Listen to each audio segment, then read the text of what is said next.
Welcome to another session with After's Heart Ministries. I am Rabbi Q, and I have a very important question for you today. Does God want you weak? And then my second question would be, is there a place in the kingdom of heaven for weakness? That and more as we get into this week's discussion. Now, we have been talking in the past about signal versus noise. And I've tried to kind of equate it to tuning in a radio when you have a signal strength and you make an adjustment with that signal strength. That if it's amplified, then that signal strength will result in you actually being able to tune in a channel, listen to music, listen to the news, whatever. But when you don't have the knob dialed into a specific channel on the radio, you actually are still hearing something. And that is actually very, very important. Why? Because number one, and this is important, that all things that exist within our reality, this material realm in which there is an existence of matter, there is a clear, definable, you can touch it, you can see it, you can hear it, reality. And what I mean by that is that we've kind of gotten used to the idea that a car will stay on a road. We've gotten used to the idea that if we angle it correctly and we increase thrust, we could fly. We trust those things. We believe those things. In fact, there's not a person who goes to a airport and gets on a plane expecting for the plane not to fly. The irony is in the fact that we just trust those things. We just believe that they work, and therefore, and we've been told that they work. And for all intents and purposes, it seems like there's a track record. But that which has been made, everything, all of the different scientific discoveries, all the different laws of nature, etc., all communicate something very important. Something about the world of energy. Something about the world of the air. And something about the world of the spirit. Now, I, in recent years, have come to understand how dangerous the Trinitarian doctrine actually is. But one of the really bad elements and one of the really bad aspects of the Trinitarian doctrine is a demand for three separate persons, thereby assigning something that the Tanakh, or what the Gentile Christians would call the Old Testament, is missing information about. There is nothing in the Old Testament, the Tanakh, indicating that the quote-unquote Holy Spirit is a person.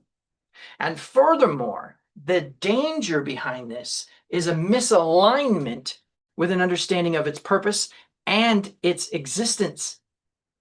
As a result of that, what we have is an inability to really comprehend things unless we accept Paul's statement, that which has been made makes us without excuse. And we accept that the law of correspondence and the Hermetic principle of the law of correspondence says, as above, so below, as within, so without. The concept of that what is actually what is. And I know that is a little bit confusing, but the way that I want you to think about it is that we have already discovered what energy is, right? E equals mc squared. But we also have already discovered what light is and how it behaves and how it seems as though energy at large has some form of intelligence, or better yet, some form of information.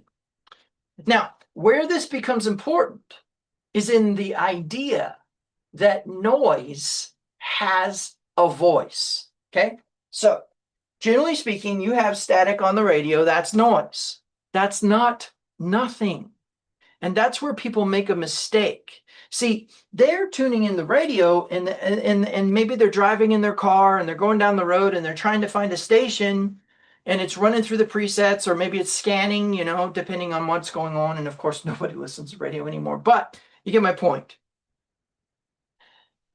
When you find a channel, you get information that is comprehensible, okay?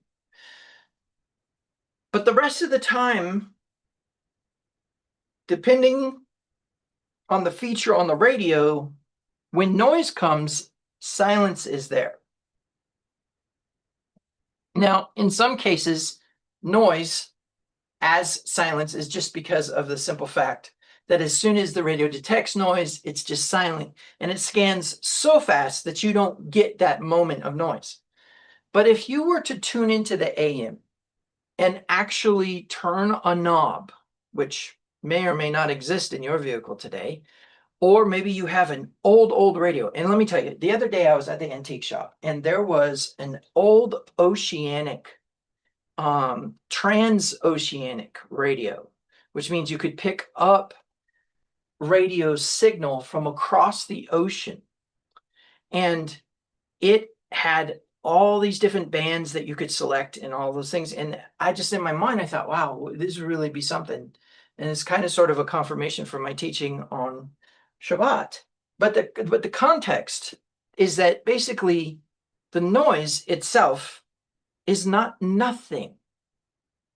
Now, where this becomes important is then in understanding that noise, A, has a representation of something, but B also is not something, okay?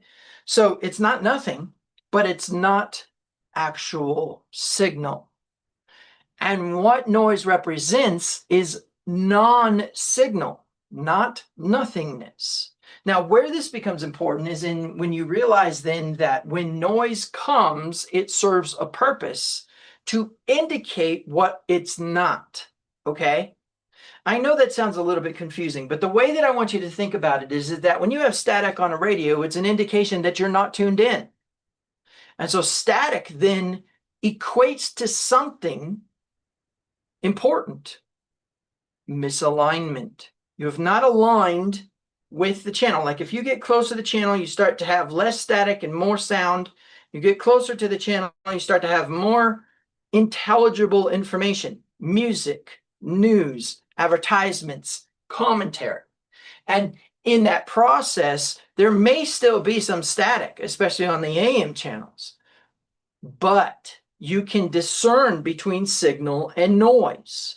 Okay, so where this is going to become important today is understanding what something is not and what something is and how you should be responding to it.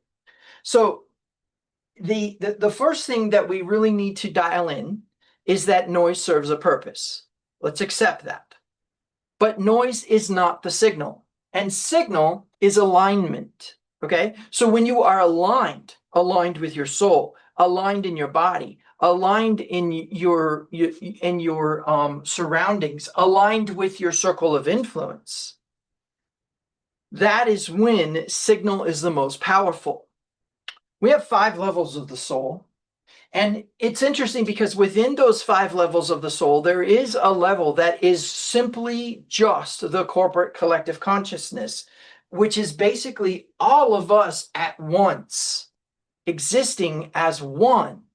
Now, I know this sounds a little bit off the wall and probably new agey, but I will seriously ask you to consider that just because a religion other than your own has identified something true and is living by it doesn't necessarily mean that it's not true. And it would be within your best interests to investigate it. Okay? So do we walk around with tinfoil on our heads? I don't know. You should probably test that out. You should probably find out if tinfoil does something for you, because you know what? The stupid thing would be to not find out.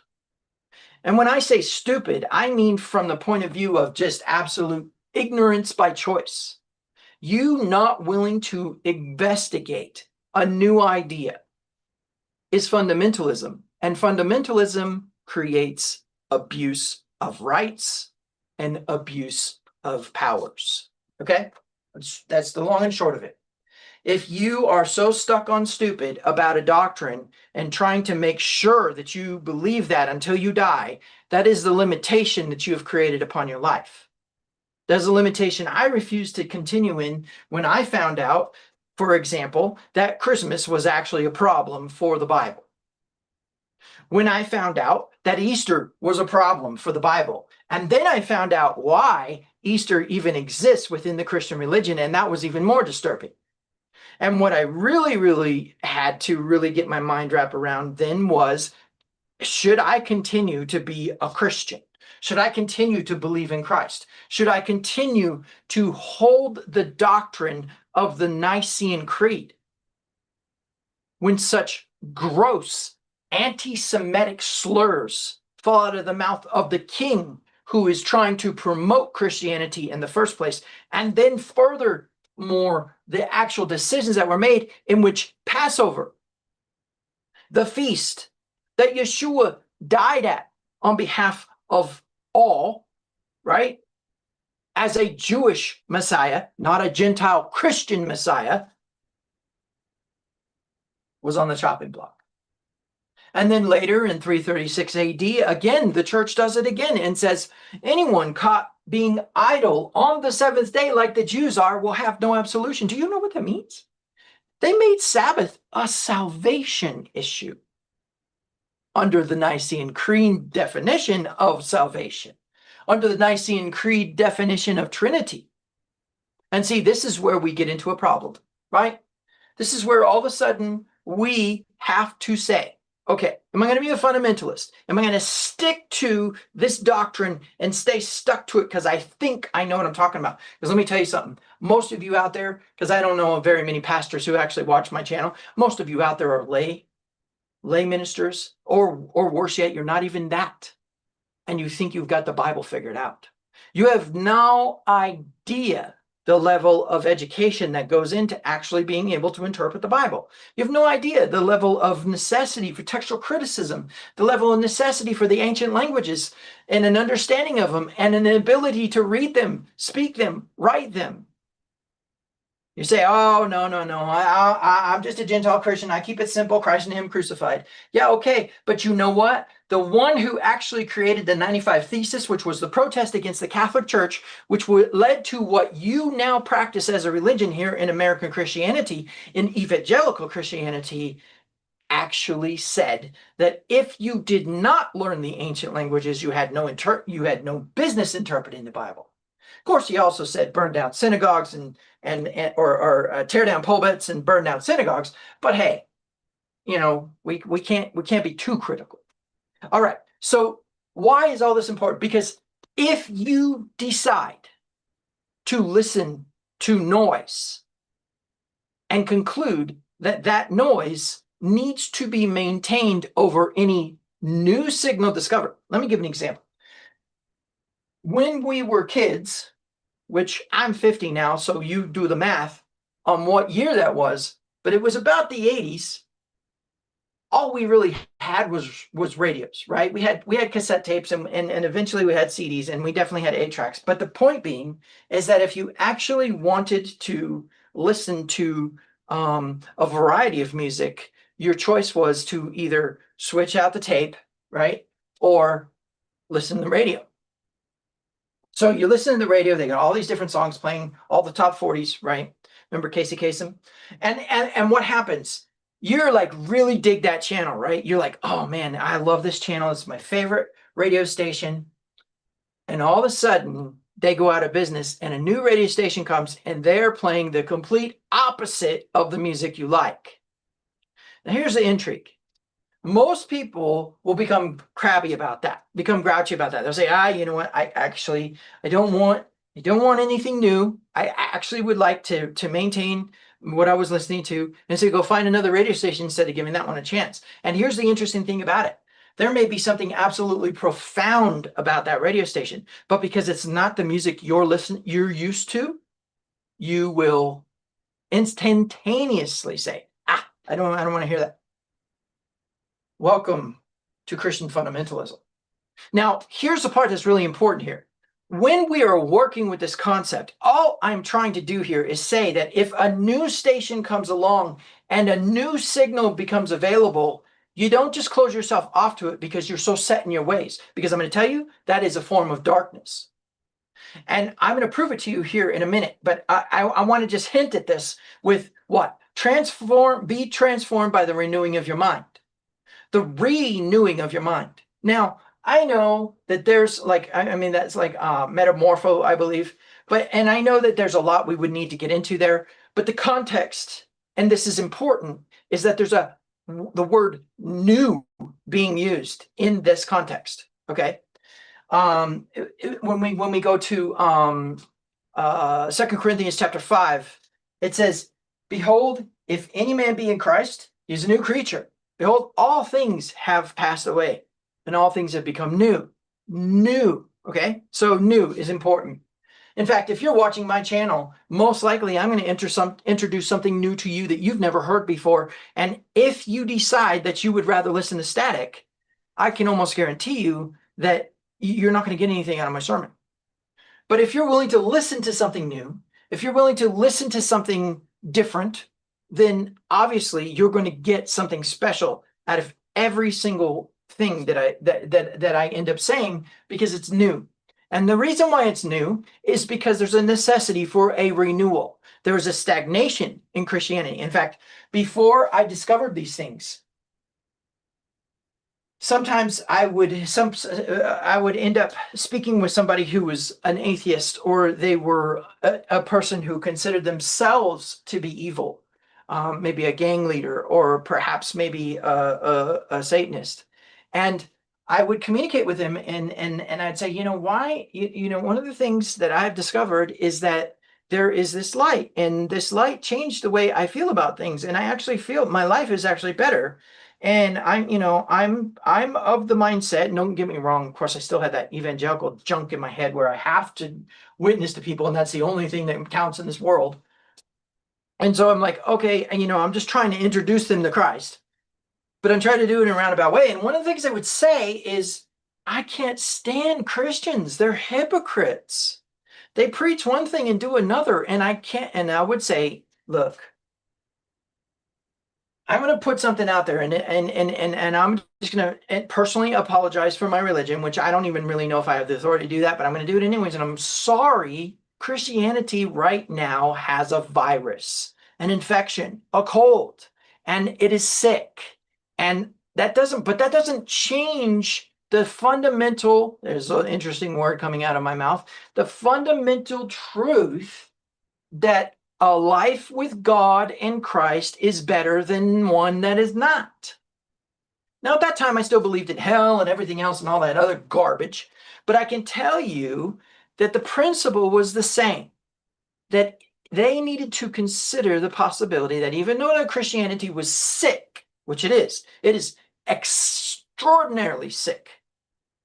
It is a victim-blaming, victim-shaming, misogynistic, chauvinistic, bigoted, unequal, selectionist, what's the word I'm thinking of here? Separatist, hypocritical religion. It is extremely judgmental, and it is taught to be judgmental, and it is extremely abusive, and it is taught that that is justified because it is in the name of God. We will destroy a soul with our fundamental doctrine. But here's the crux of this, and that is a choice to continue to listen to noise. Now, what did I teach you at the beginning of this? I said that noise was non-signal.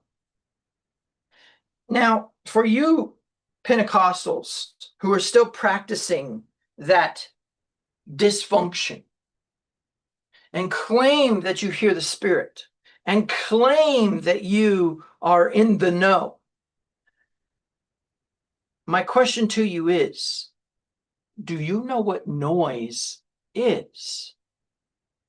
And see, that is a dangerous part of this whole point that I'm trying to make, is that noise is non-signal, and noise can be a false positive upon the emotional attachment of the mind. Oh man, does the mind do some tricky stuff? And we will convince ourselves that we're hearing from God, right? We will convince ourselves when we've been given specific instruction. I had a friend and he would go, "Oh, well, I prayed about what you were talking about, and I just feel like if I was to stop eating pork, I'm creating a limitation on my life and reducing my freedom."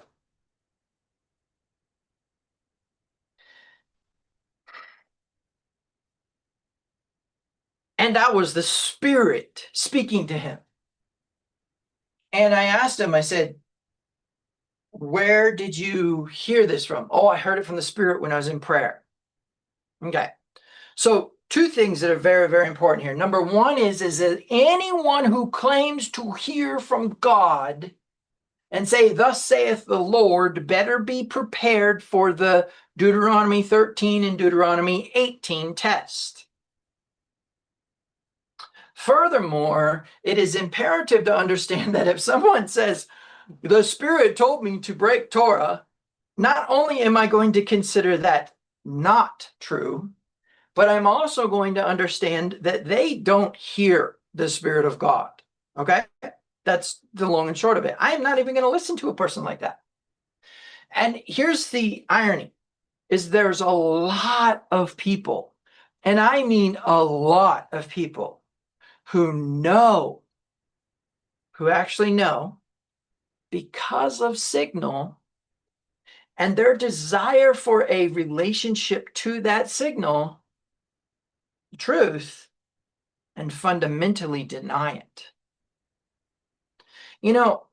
I have this thing that a lot of people don't know, that is basically an understanding that anger is actually a practice. You practice anger. It's actually a discipline, and it's an art. Okay, anger is an art. It is a way to respond to certain things. So, for example, if I am teaching martial arts to someone and I begin to teach them a block, or I begin to teach them a grapple, or I begin to teach them a kick or something like that, in that mechanism, I am showing them how to respond to a certain input or a certain piece of information. What's that piece of information? Did their shoulder drop and they're trying to go for a hook shot? Are they going for a straight across shot? Where do your hands need to be? What do you need to be thinking about their joints? That is all information on how to respond. Guess what? Anger is a practice. It's an art. Now, where this becomes important is because, for example, there are Christians who feel that when they get angry about the fundamental truths they're claiming to hold to, when signal comes along and they start to become angry, there's two things that I know right off the bat. When a Christian becomes angry, they're not secure in their faith. In fact, I found that every single time that I've been angry when it comes to religion is because of my fear that it's true. That's it. That's it. Okay. And so, ironically, once that became true, and I realized that in my life, and I started to actually believe what I believed without fear, people would come and say things to me, and I'd be like, "You have no idea how wonderful my life is. And you're going to try to convince me to go back into that shame, to go back into that hell, to go back into that darkness?" And you say, "What shame? What darkness? What hell?" The doctrine of hell, the doctrine of the Trinity, the doctrine of antinomianism, that the law has been done away with. Because Paul said, "I want you to go carve up your body instead of getting circumcised," which is a total misunderstanding about how rabbis work, and a total misunderstanding, and it should not be a formulation of doctrine.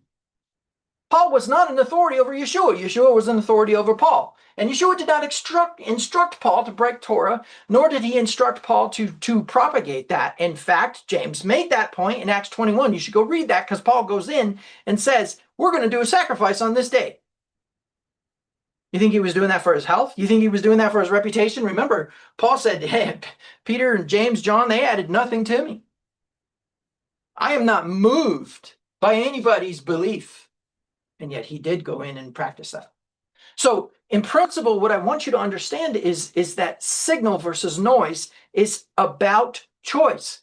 Now, why do I say what I say about anger? Because people fundamentally believe because they get angry that God gets angry. And people fundamentally believe that the quote unquote wrath of God, which you do not understand, you don't understand. You do not understand the practice that the Hebrews had concerning anger. And here's the interesting thing about it. Not only do you not understand it, but you don't understand how vengeance works, and you do not understand when it talks about the wrath of God. There are two very important points that need to be made. And number one, that is that it has nothing to do with anger. The wrath of God is actually the patience of God. And if you can't glean that from what Paul has said, and you can't glean that from Scripture, it's because you are fundamentally attached to Augustinianism, which consequently is Marcionism. So it's neo-Marcionism. Go study Marcion, and you will find that he believed that there was an Old Testament wrathful demiurge, which is a separate God from the New Testament, and the New Testament was the actual righteous God, and that righteous God is who sent Christ to make up for this mess that the old one did.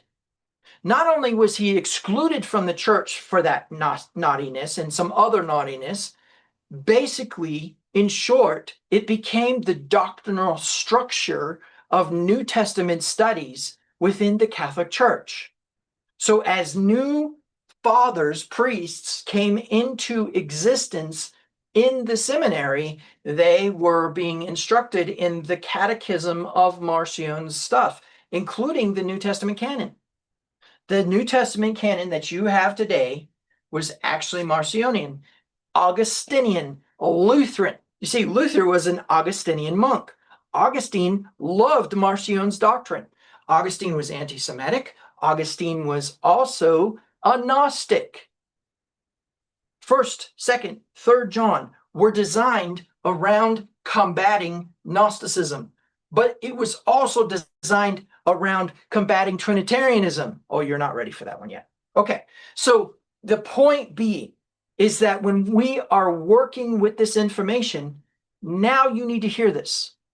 The wrath of God is poured out upon those who suppress the truth, because everything that has been made teaches us about the invisible attributes of his eternal power and his divine nature.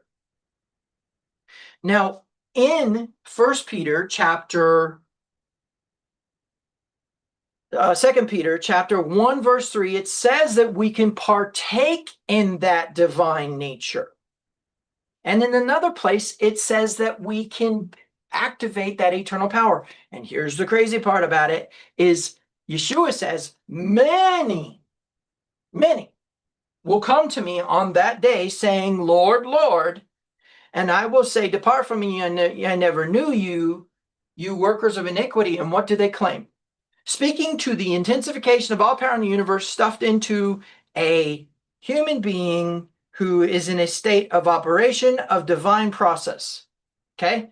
We're not going to go into Son of God, Trinity stuff. We're going to say that him as a human being with a soul is operating within his divine nature as an extension of the intensification of all power in the universe, like us.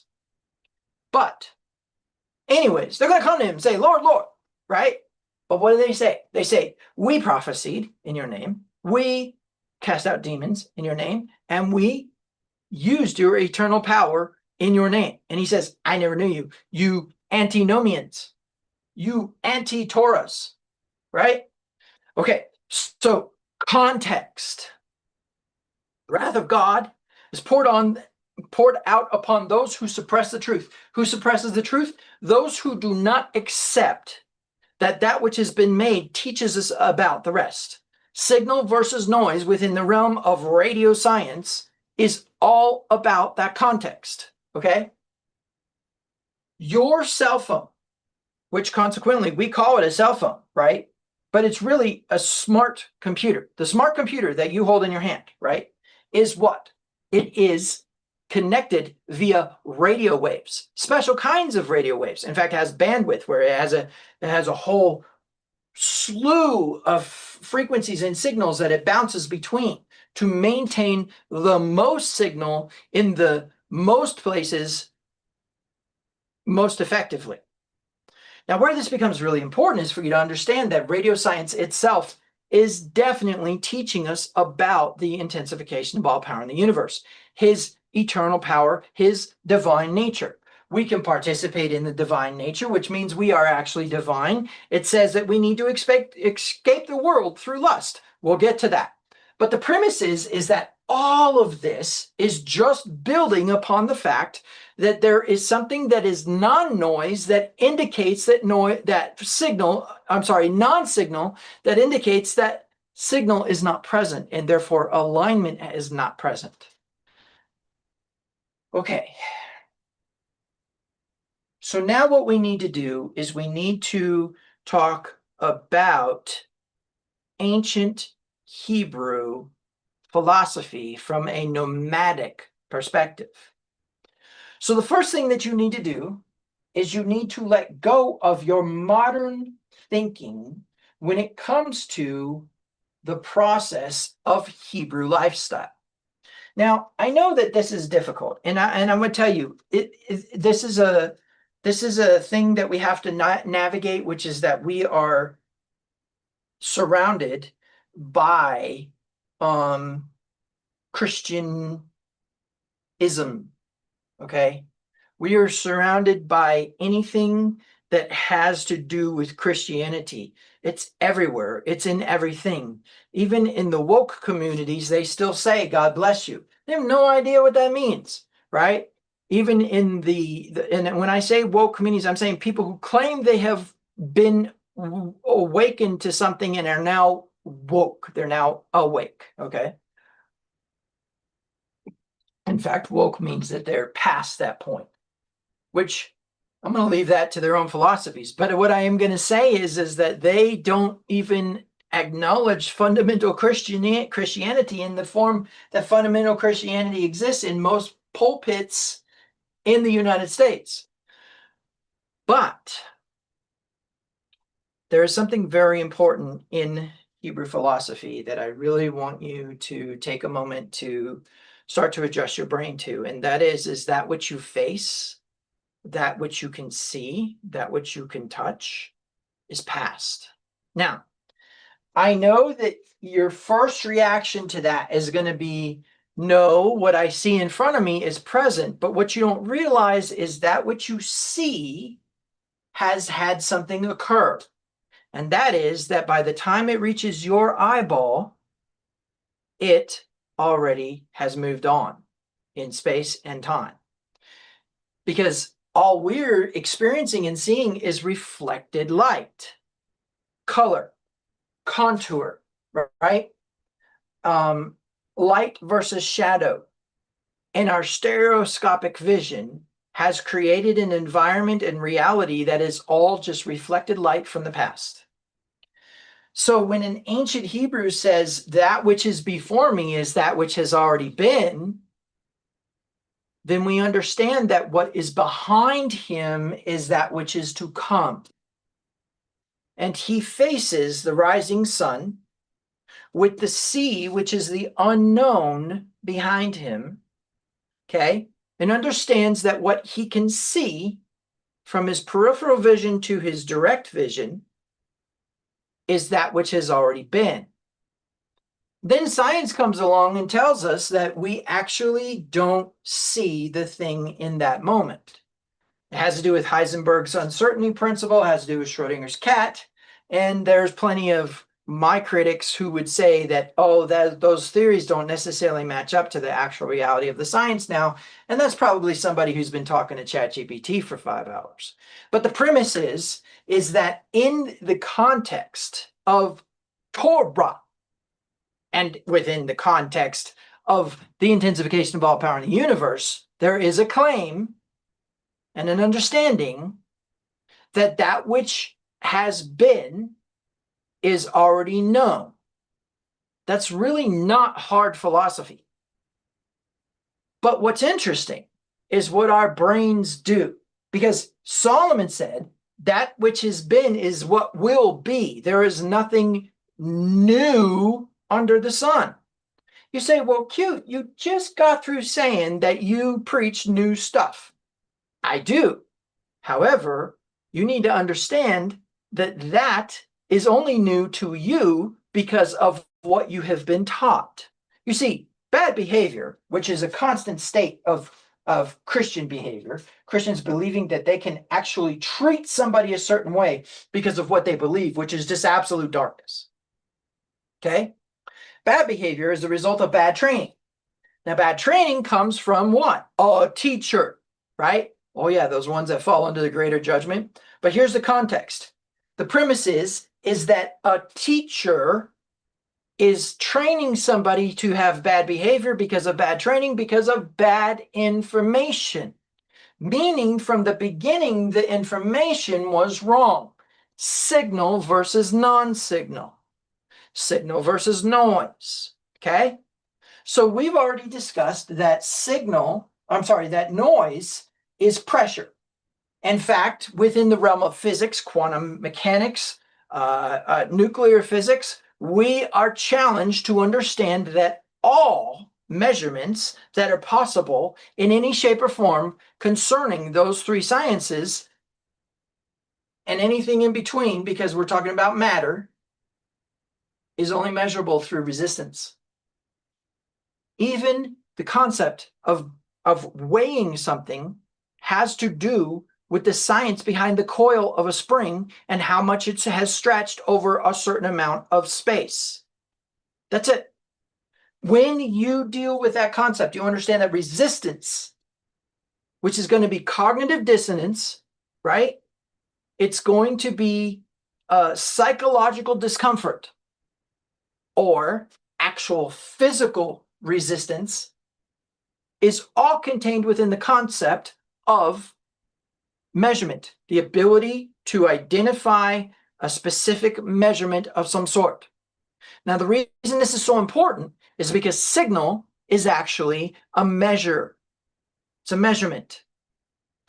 That's all that's really actually occurring when you tune a radio. You are measuring, you are receiving information on a very specific frequency and channel, right?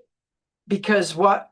You have narrowed or created a resistance against all the rest of the noise. Now, where this becomes important is because I taught you that resistance equals information. That discomfort is in a constant state of letting you know that signal is present. Noise is pressure. Noise is discomfort. But it is not signal. It is information letting you know that signal is trying to communicate something. Remember, non-signal indicates that signal is present. So, in that principle, now we understand that there is a concept of not newness to newness. In other words, if I say something that you haven't heard before, it does not mean that it didn't exist. It just means that you haven't heard it before. Your bias thinks that it didn't exist before that point. But truth be told, it was always there. That's why scientists, even though that they don't really have it, exhibit at the very least a feigned humility in saying we have discovered. We've discovered gravity. We discovered relativity. We discovered quantum mechanics. We discovered physics. We discovered Euclidean geometry. And yet, and here's the principle, is that doesn't mean that it didn't ever exist before we thought it. It just means that it didn't exist in our realm of knowledge. Now, where this becomes so powerful is because when people claim that they have awakened to something, or that their past tense woke about something, it's important for you to understand that the concept there is a claim that there was a new piece of information. Now, let's take the American Revolutionary War, for example. I'm going to paraphrase the Declaration of Independence, but it basically says that when a system of authority is constantly in a state of abusing the inalienable rights of a human being, that is a necessity and also an obligation of the people to put off that particular abusing authority. In other words, to unseat them from power, right? So what's interesting about that is that means if that's true, then that was new for us, because I mean, how long did England succumb to the abuses of the monarchy, of the patriarchy? And please understand, all I'm saying is that there was new information. But that new information, the Declaration of Independence, created a new type of people, a new type of country that we claimed sovereignty of. In other words, we said we're no longer part of England. We're sovereign. We're our own people, and here's the rules that govern and abide by that, and that's that. But we think that was new, when the truth is that it says right in the Declaration of Independence that all humans have these God-given inalienable rights, meaning we discovered independence. And so what's interesting about this is that when we start to work with the concept of discovery, and we start to work with the concept that there's nothing new under the sun, new things actually just are the light as a visible context versus the non-light as a visible context. Let me explain. So if I have a light bulb and I put a partition in front of it, everything that is behind that partition is actually in the dark. Let me illustrate. Let me go ahead and we'll jump over to the whiteboard here and go from there. Okay. So here's the concept. If I have a light bulb, let's do this. Oh, this is a horrible light bulb, but we're going to go with it. Okay, here's our light bulb, and it is shining some light off of it, right? And then I have a partition in between it and the light bulb. And so on the other side, let's say that I have some object. We'll just real quick make an object here. Okay, so the principle is that the light that is coming from the light bulb is going to hit this particular partition and is going to prevent any light from coming through here. Now, in the context of the size and shape of the partition, some light may get past, but that light is not ever going to actually hit that object unless it reflects off another object and then hits that object. Okay, but we're not going to go that far. So the premise is that if there's something blocking the light, then this over here is called non-light, okay? It doesn't mean that it is darkness, okay? That's a misperception, because light could still be present. We just don't know it, because here's the interesting thing about it. What you never asked is, who can see this object? Right? Because one could argue that if there's no light shining upon it, you can't see it. Well, that becomes extremely dangerous and extremely important in the context of life. You spend your days trying to pretend like you've got it all figured out, because if you didn't, then that would make you incompetent, and that's a scary thing. Incompetence means you might let down people who are important to you, and incompetence also indicates that you are actually lying about your skill. And so non-knowledge is very dangerous to the human psyche. In fact, In general, we are just terrified of the unknown. We just are. We cannot stand not knowing. And boy, will we manipulate, coerce, and force knowledge to try to figure it out. Oh my gosh. And here's the crazy part about it is we'll do naughty things like violate Torah to do that, right? We will do things that we are forbidden to do to try to find things out. Okay? All right. So where this becomes important is in the fact that as the ancient Hebrew nomadic lifestyle that I have proven in the past was practiced by David, was practiced by Solomon, was practiced by Elijah, was practiced by Yeshua, was practiced by John the Baptist, was practiced by Paul. That particular lifestyle says that what you can't see is the future. The future does not actually exist because you're not facing it. And anything that you're actually facing is the past because that is the information you have. So in the context of life and in the context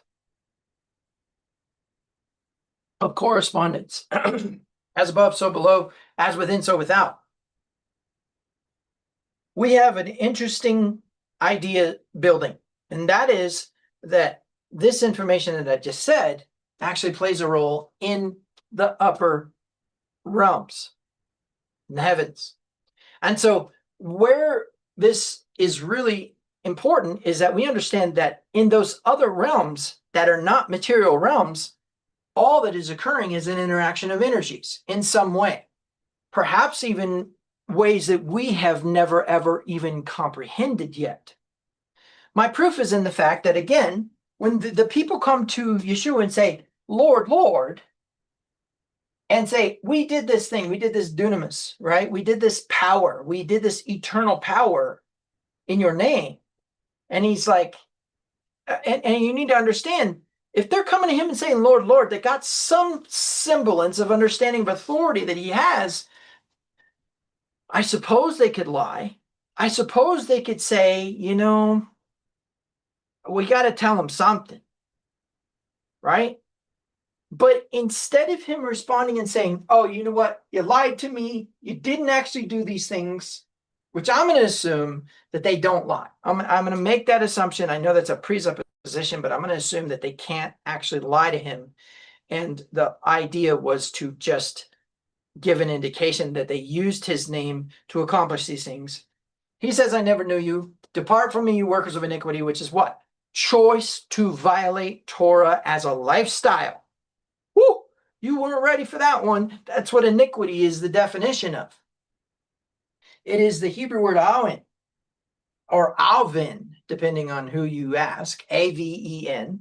And what it is it's evil in practice. Instead of evil being a temptation to slip up in an oops, it turns into an actual lifestyle choice, an actual action against the Torah itself as a choice on how you actually live, including your diet. But the premise is that whole context of Torah itself is based upon an idea that it came as instruction from the intensification of all power in the universe. Again, in those upper realms, we're just talking about energies interacting with each other. Down here, we're talking about material. That's why we have a written Torah, and that's why we have a spirit of Torah and a soul of Torah, and the knowledge of Torah, and the context of the understanding of Torah. Oh man, if you understood how far up the tree of life the Torah goes, it would shock you. But okay, enough about that. New things are not new. However, new things are different than what we already knew. So now let's get into it. We as humans, our minds are lazy. I'm just going to illustrate this. I've done this before. I've illustrated this before, and I know that there would be a preference that that particular illustration would not be repeated, but I'm going to go ahead and repeat it. Okay. So right now, I want you to think about if you ever learned how to drive a car and learned how to drive a stick shift, about all the steps, okay? And so in principle, the first step in a stick shift is going to be what? Push in the clutch, right?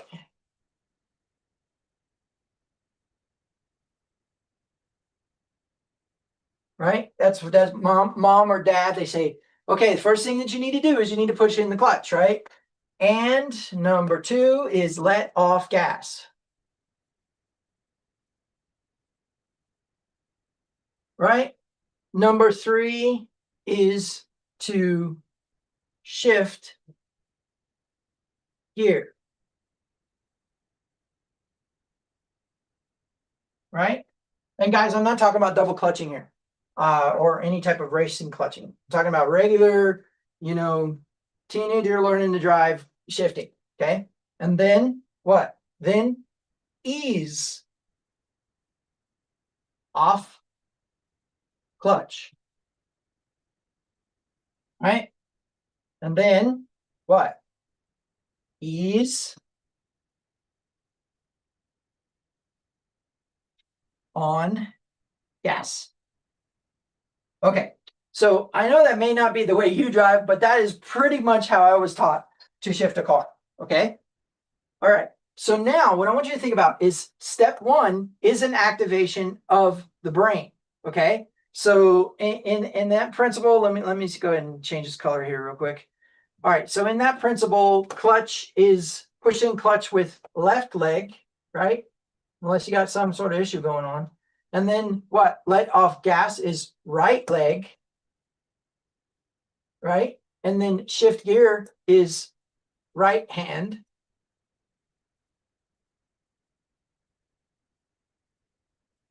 And what's the left hand doing? Steering.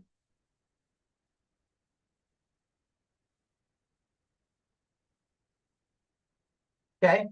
And what? Oh, okay. And then ease off clutch is again left. So there's some coordination that has to occur here. And then ease on gas is again right. Okay. And so and we won't even talk about braking if you have to do the opposite of this to slow down. Let's say this is all acceleration.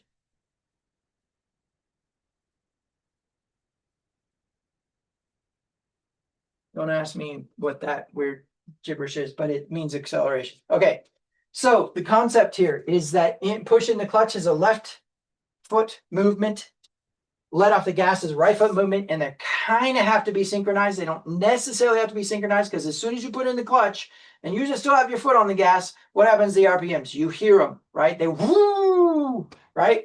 Okay. And then what? Then we have shift gear, right hand, while you're steering left hand. Well, that's coordinated. All right. And then we have ease off clutch, left hand, and ease on gas, right hand. Okay. So now let's say that you are going around a corner doing this, right? Now, here's the deal. In the beginning, when you first start driving, this is a single step. And this is a single step. And you, over time, learn to synchronize those 2 steps, right? You synchronize them here, right? You say, okay, at the same time that I'm pushing the clutch, I'm letting off the gas. So this is kind of synchronized, okay? And then, of course, shifting the gear is the next step. And then we have this synchronized thing again where we ease off the clutch and we ease onto the gas. So they're synchronized. So guess what? Step 1 and 2 actually become step 1. Okay? Actually, you know what? Let me clean this up a little bit. I don't want to get all jumbled here. Okay. So step 1 and 2 become step 1. Like this. Okay. And step 3 and 4 actually become step 3. Okay. Because step 3 is actually step 2. Now, here's the interesting thing about it. You can actually shift fast enough when you're doing step 1 that you can almost intermingle it into step 1 and 2. And so eventually your brain actually does this. It actually combines these together with this single step kind of intermingled, which means it all boils down to one step. Now, here's the interesting thing about it. The next thing that happens is you start to become very skilled at steering while this is going on. And so now you're got, soda in one hand, and you're steering with your knee while you're shifting your car, and your legs are just doing their thing. This particular idea of compiling steps into workable information that no longer requires any cognition is very important to your understanding about signal versus noise. And I'm going to tell you why. Your brain has been pre-wired when you were younger to respond to certain stimuli, information, signal a certain way. That particular thing that's happening is actually your brain being lazy, saying we don't need step 1, 2, 3, 4, 5 to shift a car. We really actually just need to synchronize the foot movement and the hand movement close enough to not make the gears grind, which of course you grind your gears when you start out, right? To not make the gears grind, and then this is the other important part, not burn out the clutch, right? Because truth be told is that some people ride their clutch so much that within a certain amount of time, it just completely burns out because it is constantly hitting up against that. It's constantly barely riding against that spinning flywheel, right? That is actually connected to the engine that is creating torque on a regular basis. You're giving the rest of the vehicle permission to actually interact with that, but you're riding that, you're keeping your foot on the clutch. Why is this so important? Because that's what your brain does. Your brain is the one who rides your clutch, right? And what I want you to understand is you don't know you do that. You don't realize you do that. Why? Because your brain has taken over all the information it needs to go through this process. I love when I am interacting with somebody who is stuck in Christianese, and I begin to introduce the possibility that they're wrong, their anger response tells me everything I need to know. When they tell me, I don't want to talk about it.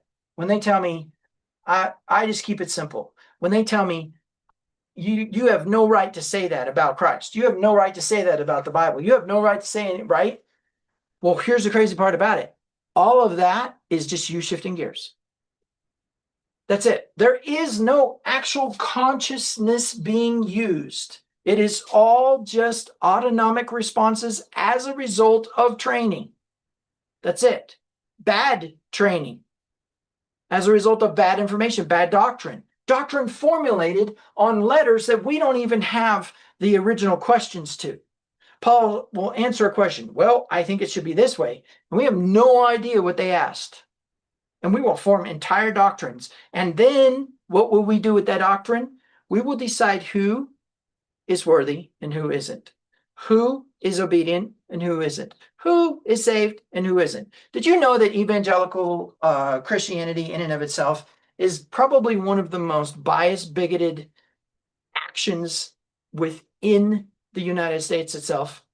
As a liberated people, as a people who are throwing off tyranny, we are in a constant state of believing that we have to be a certain way and treat people a certain way because that's what the quote-unquote Bible says.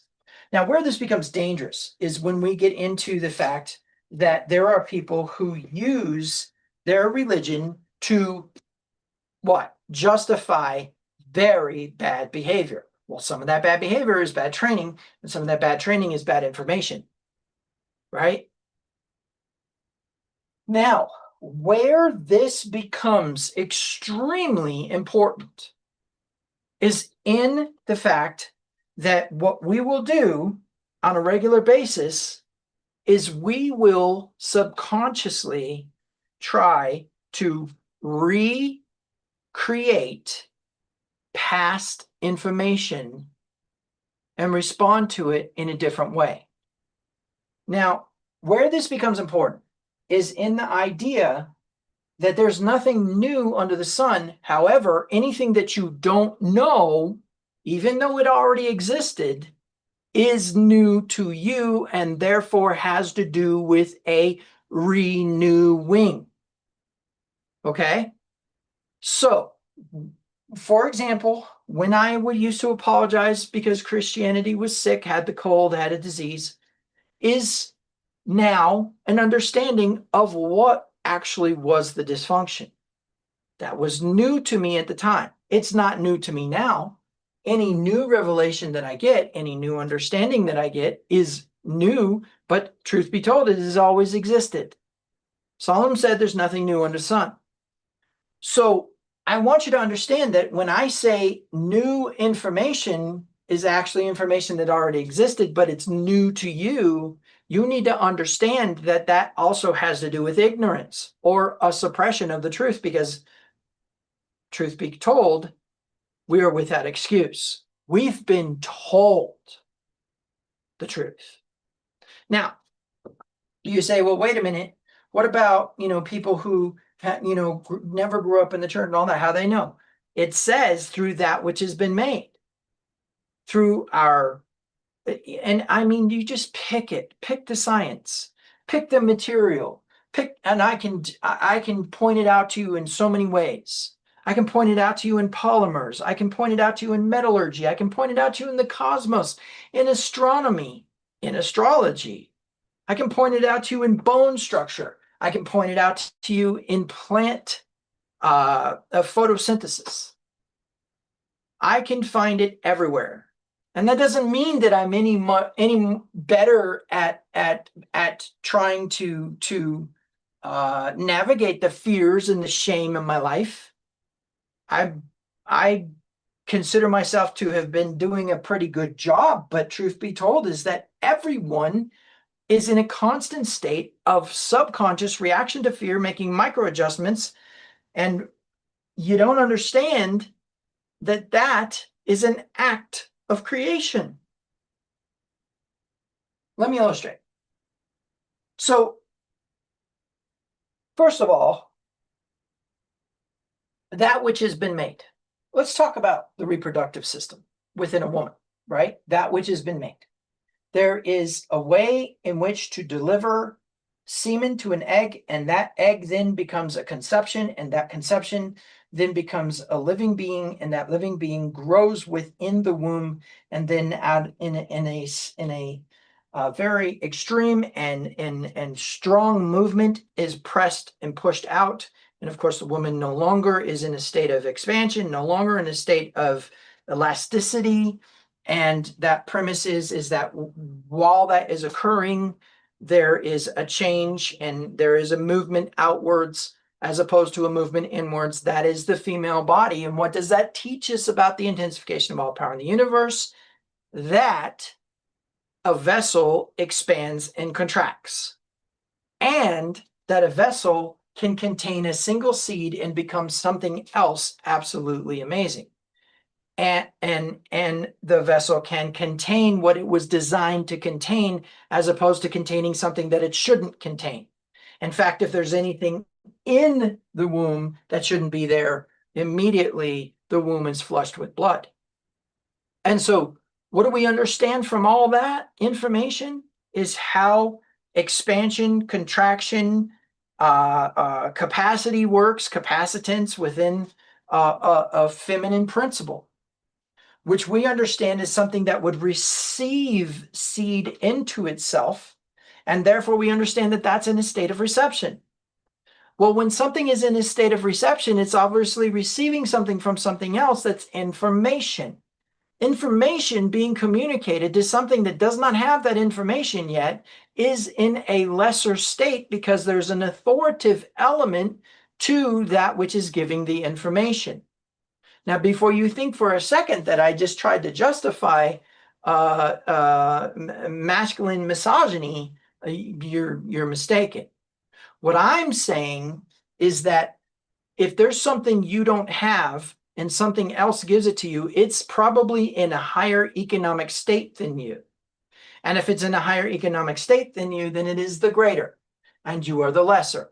That doesn't mean anything about the equal treatment of women and victim shaming and all the other junk that groups of religious fundamentalists carry out.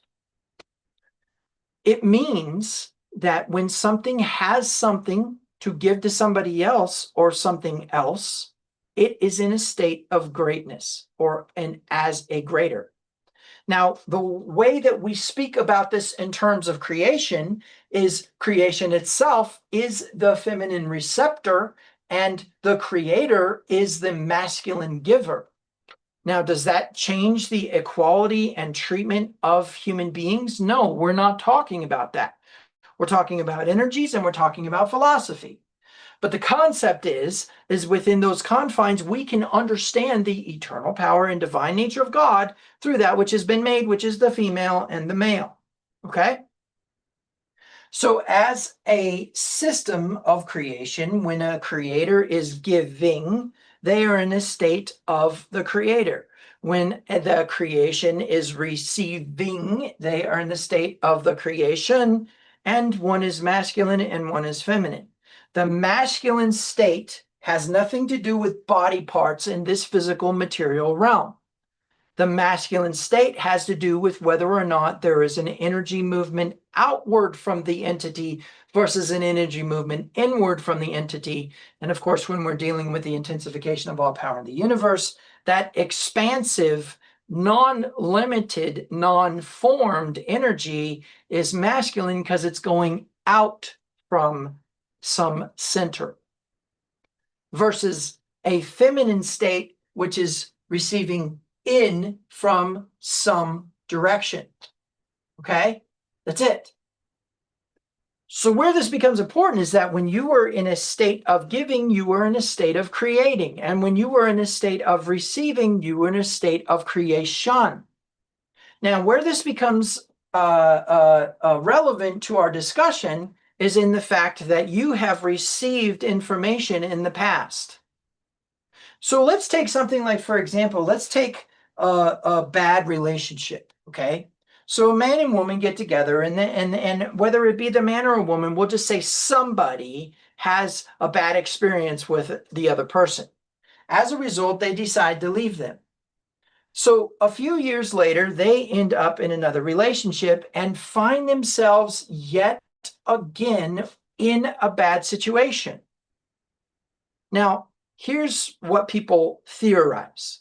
People theorize that we actually have the mechanism within us that we are creatures of habit. So we will align ourselves and flock towards the same person again. However, that doesn't necessarily reflect the truth and power of the intensification of all power in the universe. Why, coincidentally, is this person like your ex, right? And so now what we do is we say, okay, first of all, we accept that there was unrevealed light in the first relationship. Light that was supposed to be revealed. You say supposed to. I thought you were, anti-deterministic. I am. But what I want you to understand is that information that already exists is going to be new to you. And when it is not seen, right? When it is not seen, it is concealed. You don't know that that cube exists because you can't see it, because there's no light upon it, because the light is concealed. But if there was to be a removal of the light, of the partition, then that information would invariably be something new to you. Oh, I didn't know that there was a cube behind that partition, right?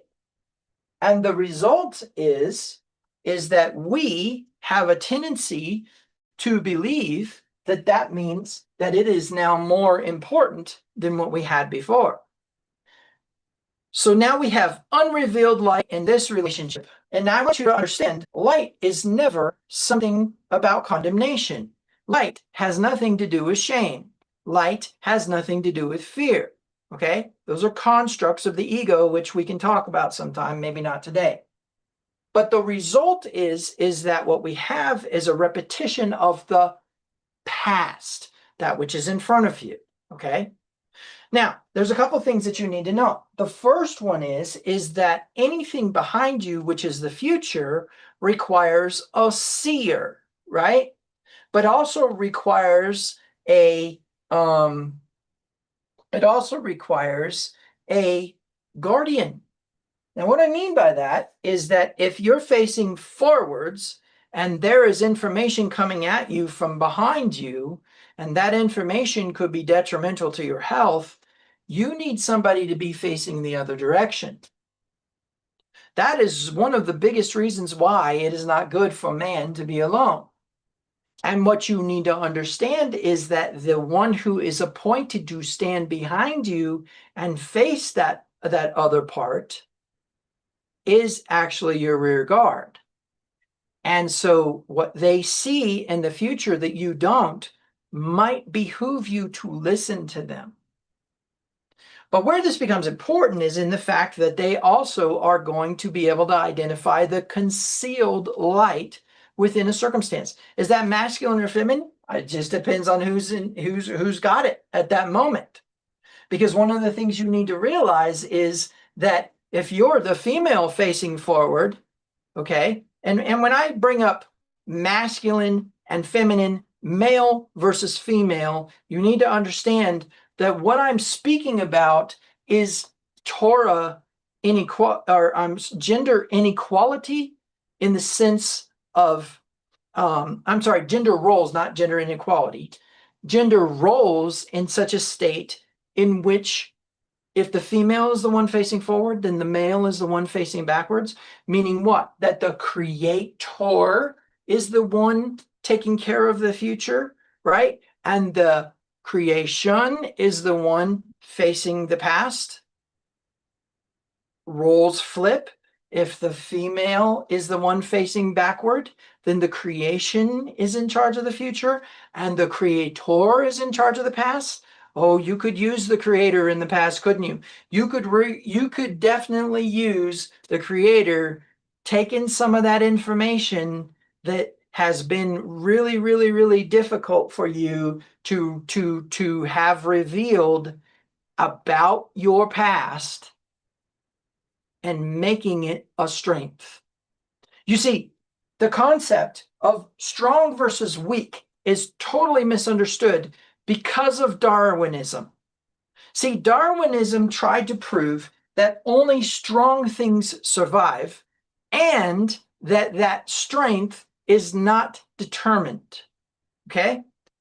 However, generally speaking, there is an evidence of balance and equality and equilibrium in every aspect of science.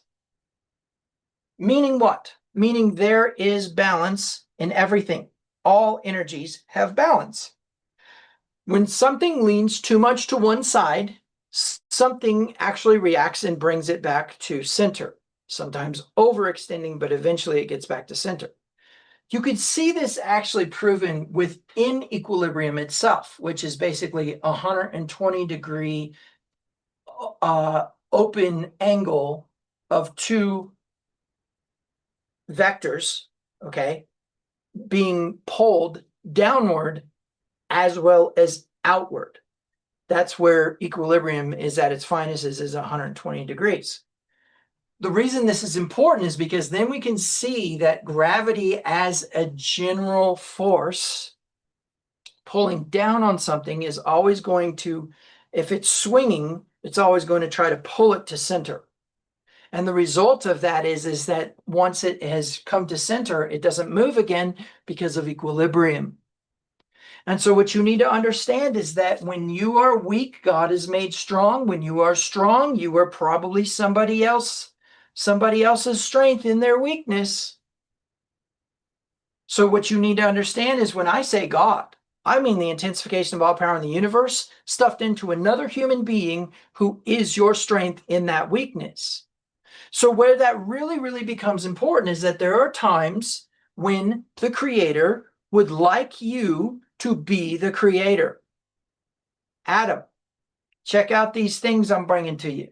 We're going to call them animals, but I want you to name every one of them. And when you name them, that's actually what they'll become. That's the form they'll take. And so he begins naming the animals, acts of creation. But what you're going to find is that when you are aligned, in other words, when signal is present, you are actually able to create as a result of a few different rules. Rule number 1, all of creation. This is biblical, scriptural. Romans chapter 8, Genesis chapter 1, Jeremiah, Isaiah, and the Psalms all agree, all creation. That means everything that is materialized within the realm of the physical in which we can see, hear, touch, taste, smell, perceive is conspiring together. All the different pieces of creation are conspiring together on your behalf, personally, as a human being, as an Elohim. You have been given special jurisdiction.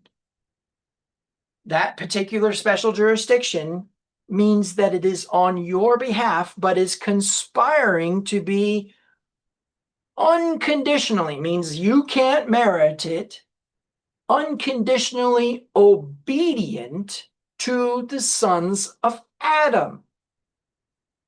So here's where it gets crazy, okay? So first of all, let me make it clear. There are no second chances. Now, I know that would be a shock to the system because you can probably think of points in time when you've given people second chances. But that's not true.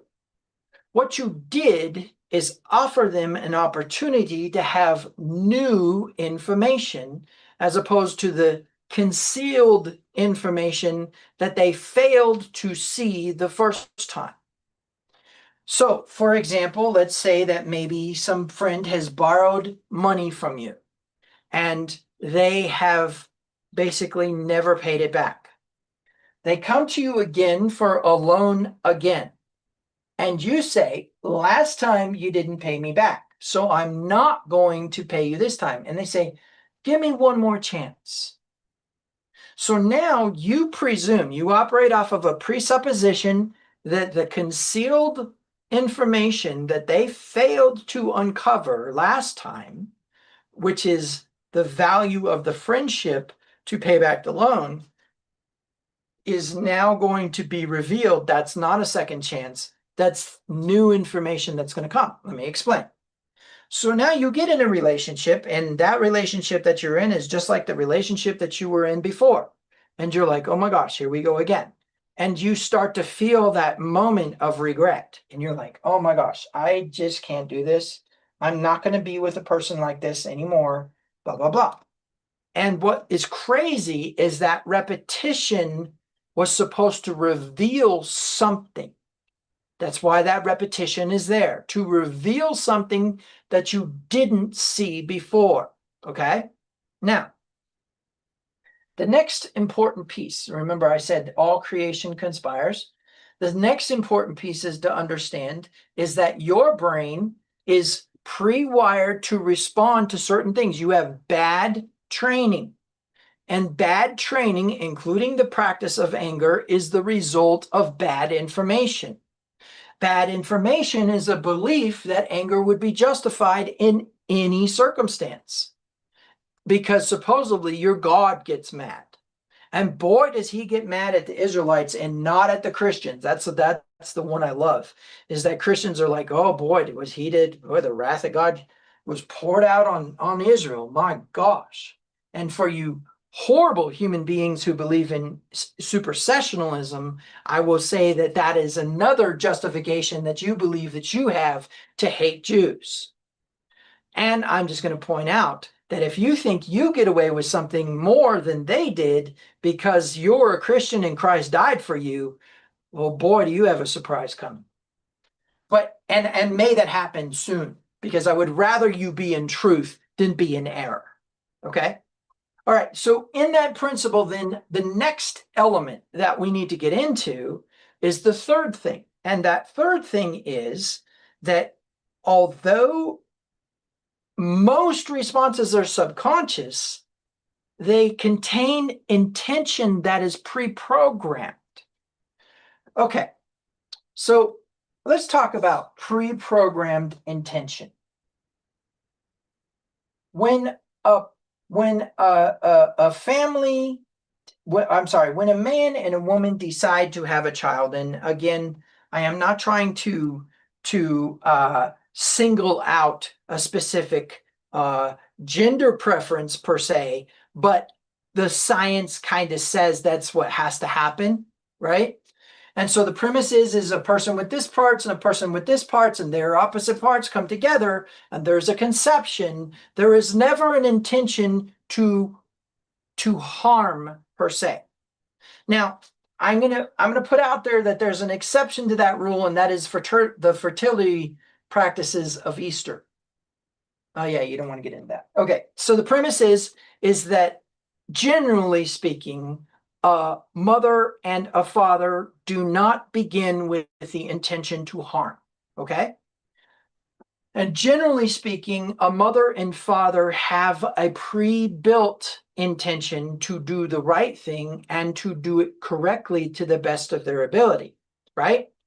So now the brain starts to equate the right thing with that intention subconsciously. So what does that mean? That means that a response to stimuli, a response to information that is pre-programmed, contains intention. Oh, that gets scary, right? Well, let's talk about that for a minute. Let's go back to our car. Your intention is to move the vehicle, right?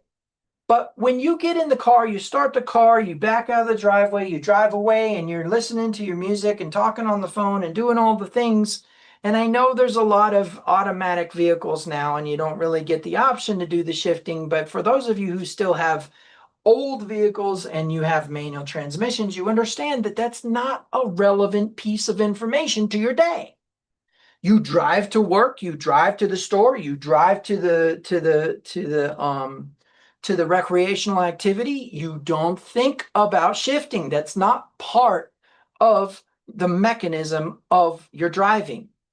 Your intention to move the vehicle then is also subconscious, meaning your intention and its steps are all pre-programmed into a package so that when information comes at you, you automatically respond to with intention. Which means the third element of this, remember, all creation conspires. Number 2, things are subconscious. Number 3, intention is part of that process. Now you understand all creation conspires to be obedient regardless of your choices. Regardless of your choices, regardless of your intention. And what I mean by that is that when you present intention to creation, creation responds. Oh, yes, okay, Adam, I will do that thing. And so in principle now, here comes this second relationship. And in this second relationship, you begin to experience similar things. And guys, this doesn't have to be, y'all need to know, this does not have to be some love, intimate relationship. This could be friendships. This could be coworker relationships. This could be jobs. This could be experiences in school. This could be experiences in recreational activities. How many times have you gone camping and you end up forgetting something. And you're like now having to like use duct tape and bubble gum and God knows what to make it work because it's wet and cold and you could die. How many times have you done that? Obviously, if it's repeating itself, there is light yet to be revealed. Okay? So what that means is that important aspect now needs to play a role in your active understanding. You need to accept. The reason why something repeats itself is because something new is coming. But that something is something you were supposed to recognize in the first circumstance. Now, here is the difficulty with this. I want you guys to think about, so with the exception of those children who were raised by vegetarians and have only eaten vegetarian food, I'm going to have to exclude you from this discussion. And I'm not trying to be biased or disrespectful. I want you to think about the first time that you ate steak, right? First time that you actually had a bite of steak. And here's the crazy part about it.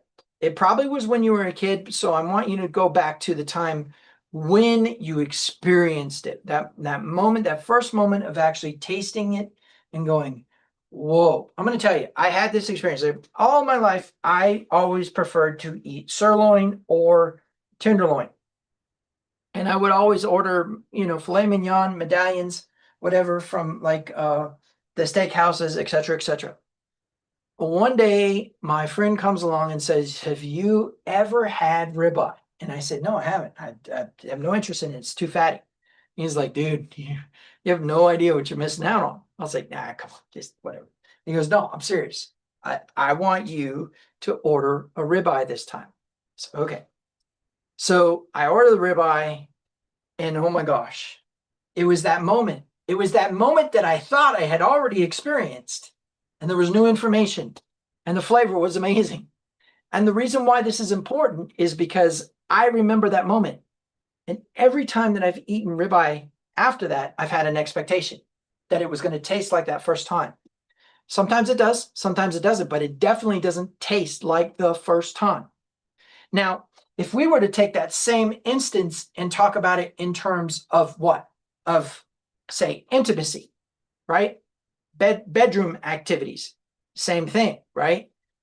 And you just keep going, you will find that you might come close, but that first experience is always the most intense, the most amazing, the most fulfilling. So what does your brain do? Your brain wants to create, it has an expectation, it wants to recreate that moment. The problem is that our brains delete, distort, and generalize information. And then that generalization usually results in categorization of things. So now what we do is we have a tendency to have a similar experience than the experience that we already had. And we react according to what we learned in that first experience. And so where this becomes extremely important is that you understand that memory being context sensitive is triggered by similarities. And the result is that memory that is context sensitive and triggered by similarities will then contain intention and informational interaction that is subconscious. And it will communicate what you want to the universe. So where this becomes important is when you say, I want to recreate this thing from the past. So let's say that you had a bad relationship and this time you're going to get it right. If you operate from that mentality, I'm going to tell you what's going to happen. What happened in the first relationship that was negative is going to repeat itself. And the reason it is not only because of the unrevealed light, but because you asked the universe to recreate that scenario again. Oh, I had this one girlfriend when I was in high school, and man, I just really wish that I had somebody like that again. But you don't remember the fact that you guys broke up as a result of something that she did, and now you want that again. Creation's going to give it to you again. And because you don't respond to it correctly, and because you do not uncover the light, Because you do not reveal the light, it repeats.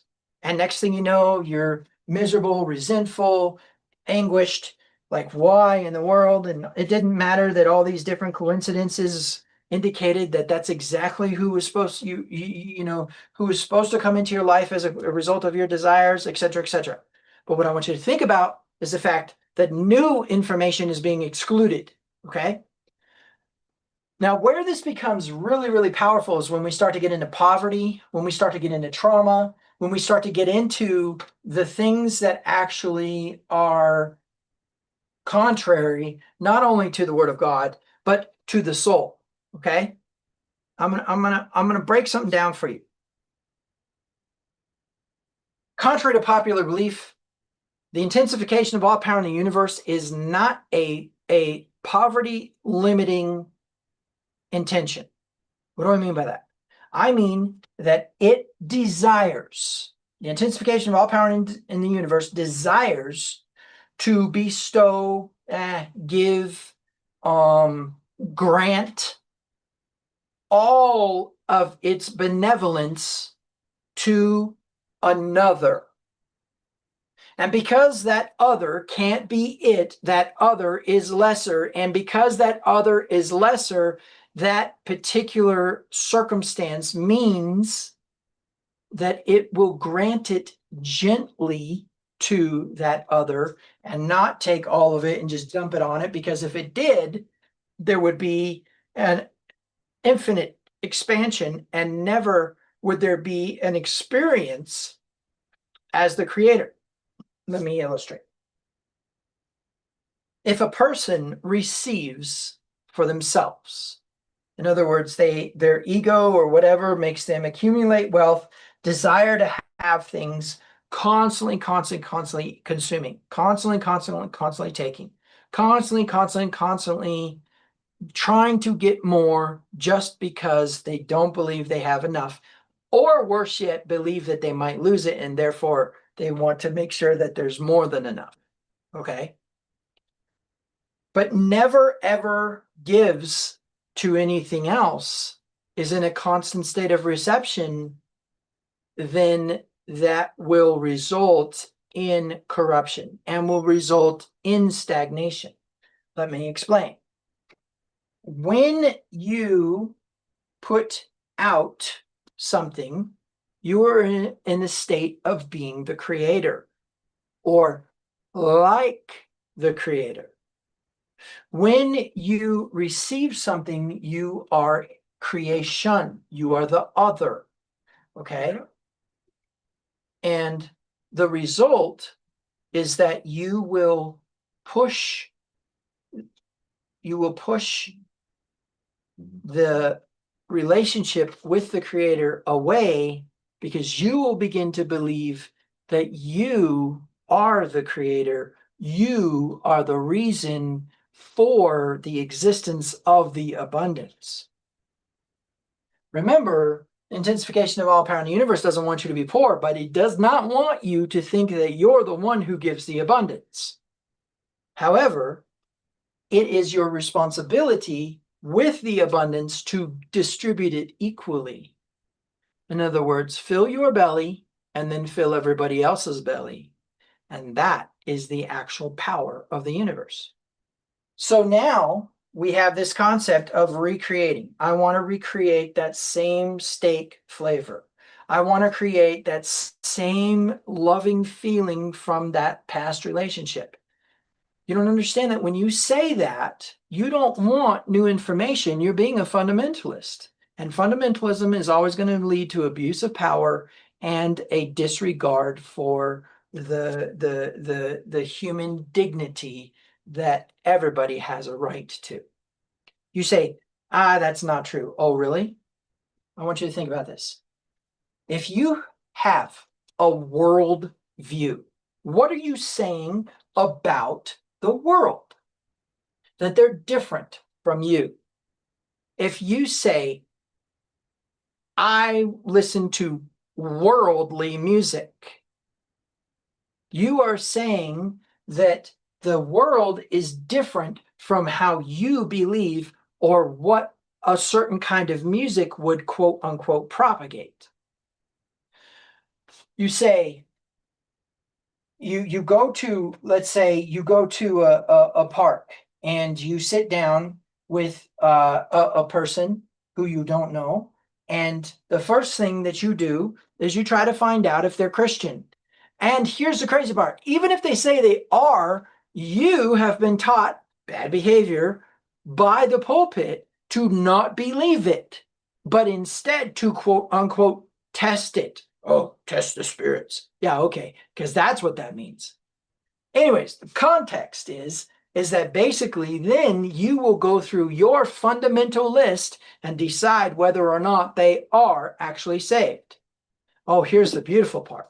If you decide through your fundamental list that they are not, even when they say they are, you will then believe that it is your obligation to tell them they are wrong. Right? That is fundamentally built into anyone who is raised or is in practicing Christianity. But here's the irony. The irony is that you yourself ever determined that you could not deal with, interact with that person, whatever, unless they met your list. So now you understand what I mean.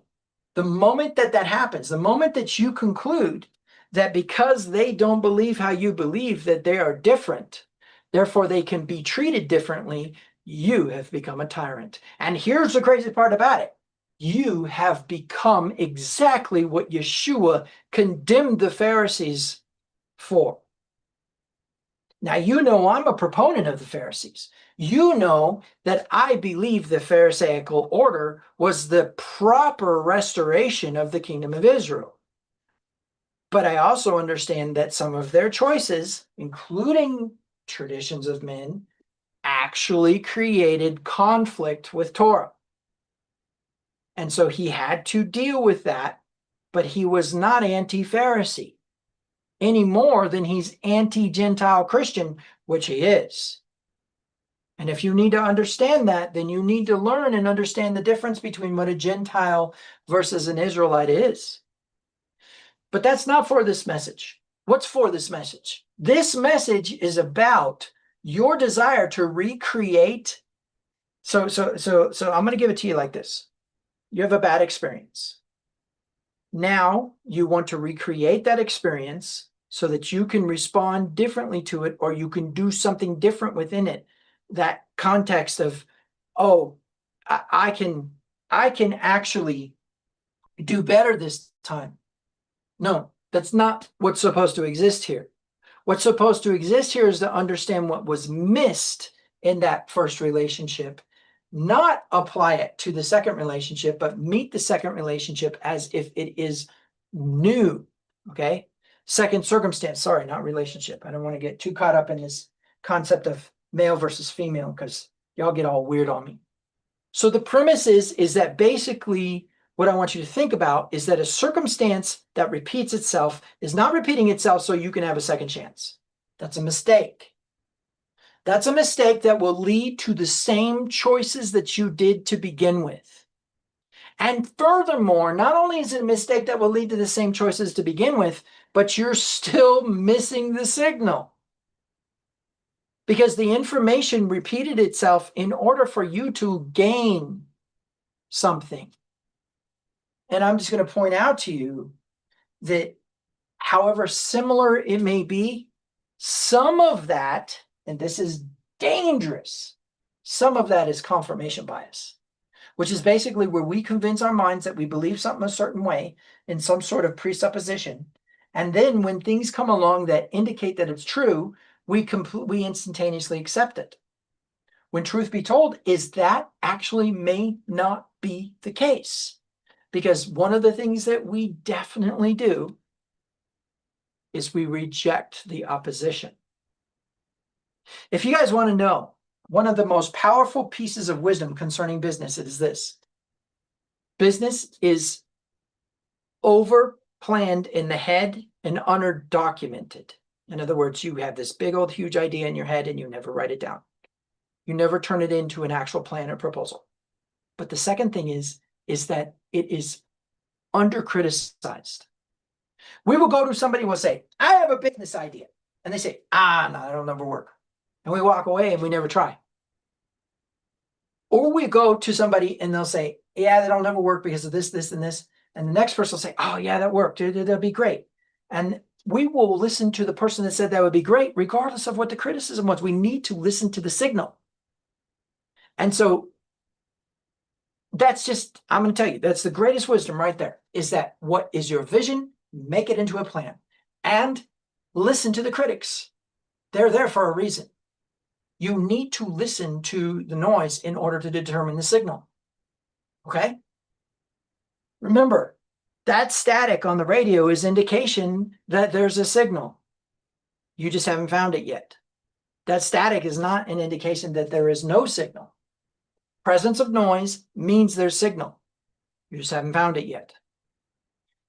Because truth be told is that all that static is interference from the signal that's being broadcast. We won't get into that today. In other words, the only reason you hear static on the radio is because somebody's broadcasting. Okay, so now, and this is very, very important, you understand that number one, you do not want to recreate. You never, ever want to recreate. Don't try to recreate that same experience again. Experience the newness of it. I know that there are times that you want what you had before, but that left for a reason. That's gone for a reason. And what you don't remember is the why. You've been so long gone from it, you don't remember the why. Some of you who have been in Torah want to return to Christianese and Christianity beliefs, churchianity. And I could tell you that's a mistake. Some of you who have been in Torah want that first Passover again. Some of you who have been in Torah want that first Sabbath again. It's never coming back because everything is discoverable, and discovery of the new Sabbath that always existed is now in front of you. And so as a result of that, you need to understand there is actually no present tense, but operating within the confines of the information you're given is present. And what I mean by that is that when I'm looking, say, at this bookshelf behind me, it actually doesn't exist in this present time that I am speaking. The light from it reflecting to me actually occurred a moment ago. Now, the reason this is so important is because then you can understand that all things that you see in front of you, all light of information you're taking in, including supernatural perceptive knowledge, is actually in the past. It came to you from a long time ago. It came to you from another time. Now, where this becomes information that is important is to understand that, number one, you need to perceive that the future does not exist. Yeshua said tomorrow is not promised, but you don't understand what that means. What he means is that time doesn't actually exist. We process linear time as a result of the rising and falling of the sun. Sunrise, new day. Day, 365 days, new year. I'm that much older. But truth be told, and I know this is a hard one because let me tell you, I have stepped into a realm of aches and pains that I've never had before. You are only as old as you think you are. Now, that also needs to be accompanied by choices to be young, act young, and experience youngness. But truth be told is that counting 365-day years to decide how old you are is an inaccurate understanding of how old you are. The result then is that when you celebrate that, you are acknowledging and accepting that. Now, there's an exception to that because we love to celebrate life. My mother carried me for 9 months after fighting for me to exist in the first place. And when I came out, she cherished that idea and held me in high regard. And as a result of that, she, as my mother, wants to acknowledge that day as something wonderful. Job knew it enough to know to curse it. So we understand we still need to allow people to acknowledge it. But my point is that if you are trying to fight newness, it's because you think that time exists. When Yeshua said, tomorrow doesn't exist, you say, well, he said it's not promised. Okay, you understand that the intensification of all power in the universe, who said, as long as the earth exists, seed time and harvest, cold and heat will exist. And in another place, as long as the earth remains, the word of God remains. And in another place, as long as the earth remains, there will not cease to be day nor night.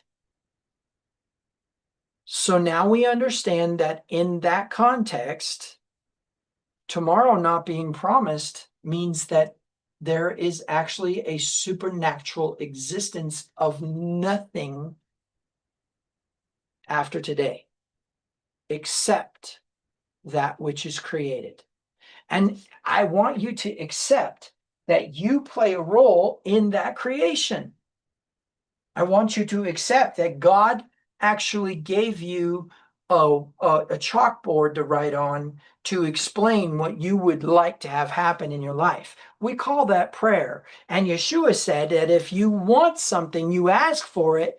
And when you ask for it, and people don't understand what that means, ask for it, they think it's prayer like what Christians do. But you ask for it, and when you ask for it, then you believe that you have received it and it will be yours. That's manifestation. That's manifestation from New Age teaching. If you guys can't get that, if that can't register in your brain, that you are in a constant state of trying to recreate something and therefore are repeating it, and here's the crazy part about it, there is definitely value in uncovering the light from the first circumstance, but that doesn't require you to repeat. You repeat because that light was very important. However, if you're trying to recreate the past is what you will get. And so where does that become important? How many of you right now are in a past relationship, are in the past job, are in the past circumstances? It has repeated. And what's crazy is that you think it repeated because of determinism, that the universe has something it wanted you to know. No, that's not how that works. You believe there's something that you wanted to know. And that's the mistake that people make. They think, oh, well, it must be God's will that I'm going through this again. No, it's your will. And you're the one that called it through your fundamental intention built into your subconscious response to information that is probably based upon confirmation bias. Oh my gosh, how dangerous it is. You know, the pulpit teaches that you should not respond to your emotions or listen to your emotions. You can't trust them, right? That you should not trust your thoughts. But the truth is that you do on a regular basis, and you are a hypocrite in believing that you don't. Because you teach other people, you say, oh, no, you shouldn't think that way. Oh, hell's bells. Do you forevermore think that way? There's such an irony. I love the people who sit there and say, oh, you know what? I have been through so much. I have humility. If you say that, you don't have humility. Sorry, you don't. If you can say that you have humility, then you don't have it. Because humility will quiet your tone, even at the cost of the reputation that you have humility. And here's the beauty of it. True humility that is not feigned will always defer to the other. In other words, you would allow somebody to win just for the sake of keeping your peace, keeping your shalom. You will allow someone to win an argument. You will allow someone to listen. I'm sorry. You will listen to someone's rhetoric that is so inaccurate and ridiculous. It's not even funny. I can tell you, I have not mastered that. I have not. I have to say something. So I'm not there yet. But I can tell you, I don't say I have humility either. Because I've grown to understand that any breaking and suffering that I have gone through has not been for my sake. It's been for somebody else. I know their pain now, and I can go and sit with them and experience their pain with them. And that's beautiful.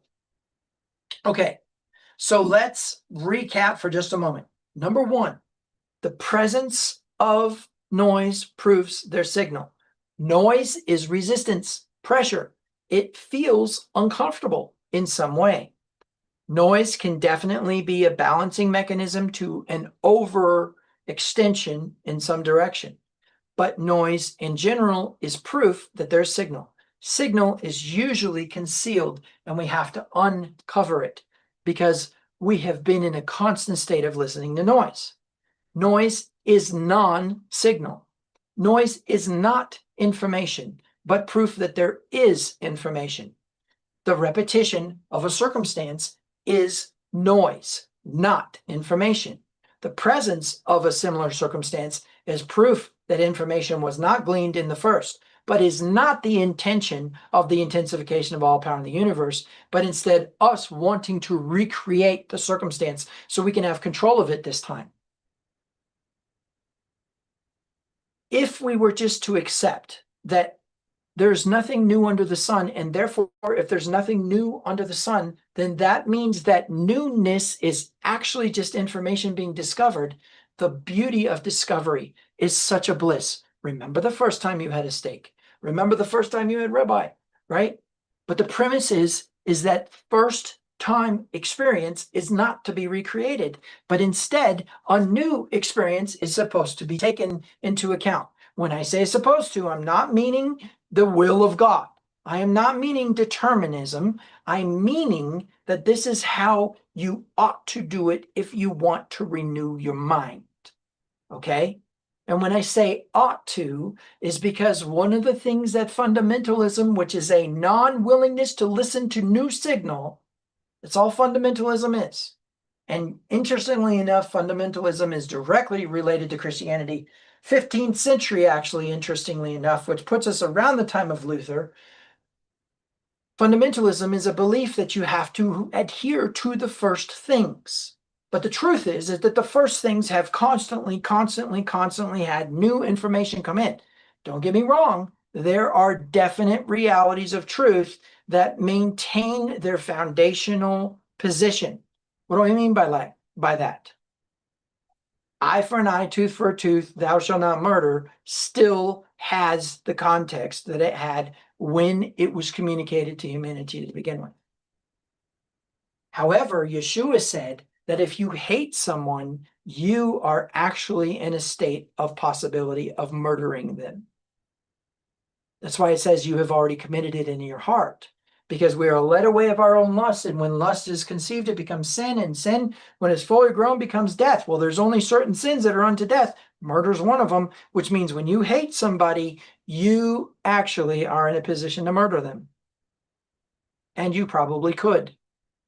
And as a result of that, there is an indifference to the humanity that was granted to the dignity of humanity that was granted to everyone. Bad behavior is the result of bad training. Bad training is the result of bad information. Bad information is bad fundamental doctrine that makes you think that you are somehow better or more superior or have more knowledge than someone else. When truth be told, is the reason why you're repeating your life over and over again, why you end up in the same circumstance over and over again, not only because you have not revealed the light from the first circumstance, but because you continue to want the same thing. You want the same thing, and the universe is being obedient and granting it to you and sending those things your way.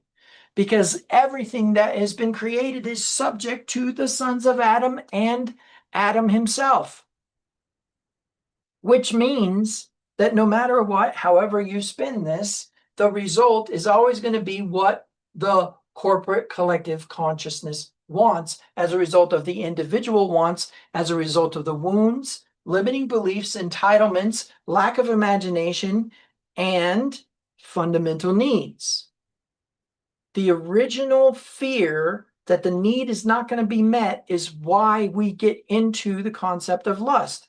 Desire, when it is conceived, becomes sin, and sin, when it is fully grown, becomes death. You need to grasp that there is not some entity outside of yourself causing you to move in the directions that you are moving, but instead that the creation is being obedient to you because it was told by God to be obedient to you.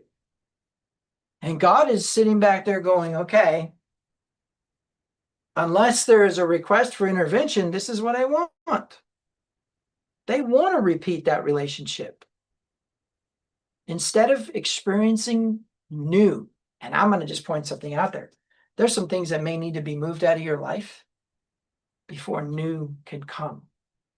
And those things that need to be removed out of your life, you're afraid to be removed out of your life, because if they were removed out of your life, then new could actually come, which means that you are actually telling the universe you want to stay where you're at.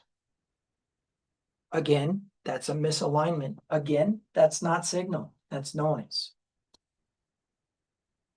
It has been a very difficult couple of years for myself, for my mind, but I am very quickly understanding that the reason why there's repetition is because not only did I not get it the first time, but because I want to repeat it. I would rather repeat it, because here's something very important. And you know what?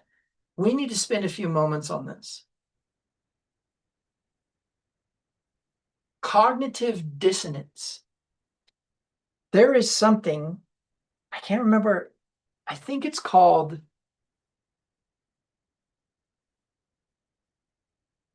the repetition incongruity. I don't know. Anyways, there's a principle in neurolinguistic programming and also in psychology that says that we can't stand unfinished business. And we will disassociate from anything new until that business is finished. And the result will be that if we don't get it taken care of, if we get an inkling in our heads that there's something that needs to be taken care of, we will obsess about it and we will neglect everything else until it's taken care of. Now, where this gets crazy is when you realize of what I said before, that when we recreate a circumstance, we are actually wanting to do that so that this time we can take control, so that this time we can actually do it right. Because then our mind will feel like it's not unfinished business. But the danger of that is in the missing of the newness that is just going to continue to assert itself, because the intensification of all power in the universe is intensifying, which means there is new God coming into existence right now. He's getting bigger, not staying one size. And that means new information is coming to you. Now, that is not dispensationalism. Do not buy into that junk. What I'm saying is new experiences can result within the confines of your fundamental beliefs. I'm not telling you to throw the baby out with the bathwater. I'm telling you to redefine your understanding of how God works, because he's constantly in a state of bringing something new into our reality, because he's constantly renewing. That doesn't mean he cancels out the old things. That means he adds to them, because you also are intensifying. You're not ready for that one yet. Just want you to think about this real quick. I said you're not ready for it, but I'm just going to touch on it real quick. Are you anything like what you were last year? I want you to look back. it's June, it's almost June 15th. So that gives us a good kind of a good lock-in. Center of the year, right? Last year, center of the year, what was going on with you? What fears were you reacting to that you're not reacting to right now? What shame were you reacting to that you're not reacting to right now? What things were actually happening and you were responding to inappropriately? I can think of a bunch that this year, not only would I not be making that decision in that direction, but also I would say that I have some regrets. And so I would say then that means that I have elevated, that I've gotten better than I was the year before. So have you. And so you are intensifying. Okay. So what is the most important thing that you need to know from all of this? Stop trying to recreate and begin to create. Okay? Stop trying to recreate. Don't try to make the same thing again. Listen, go to the store, buy a $15 box of Legos. Okay? Get the instructions, build the thing, break it back apart, and do your darndest to try to create something different with those same pieces. And you will understand this entire message in its entirety. Because what you think you understand about how those pieces go together will change so significantly. You say, oh, I hate Legos. Okay, fine. You know what? Do a Play-Doh. I don't care, right? Find an instruction, make the thing, and then turn around and use that same material to make something different. And I promise you, your brain is going to change. Your life is going to change. Okay? All right. Shabbat shalom.